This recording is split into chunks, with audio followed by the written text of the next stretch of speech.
Mahisagar LCB દ્વારા 1 કરોડથી વધુનો વિદેશી દારૂ ઝડપી પાડવામાં આવ્યો। મહીસાગરના લોકલ ક્રાઇમ બ્રાન્ચે ગોધરા મોડાસા હાઈવે ઉપરથી વિદેશી દારૂને મોટી જથ્થો પકડી પાડ્યો।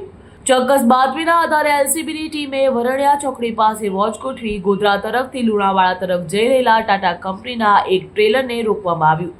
પોલીસે ટ્રેલરમાં સવાર 3 ઇસમોને ઝડપી પાડ્યા। પોલીસની તલાશી લેતા તેમાંથી મોટી માત્રામાં વિદેશી દારૂની પેટીઓ મળી આવી હતી। વધુ તપાસ માટે ટ્રેલરની લુણાવાડા ટાઉન પોલીસ સ્ટેશનમાં લાવવામાં આવ્યું। તપાસ દરમિયાન ટ્રેલરમાંથી વિવિધ બ્રાન્ડની કુલ 59,496 નાની મોટી બોટલો મળી આવી હતી, જેની કિંમત 69,67,513 થઈ હતી। દારૂ ઉપરાંત અન્ય મુદ્દામાલ પણ જપ્ત કરવામાં આવ્યો, જેની કુલ કિંમત 1,04,85,713 થાય છે।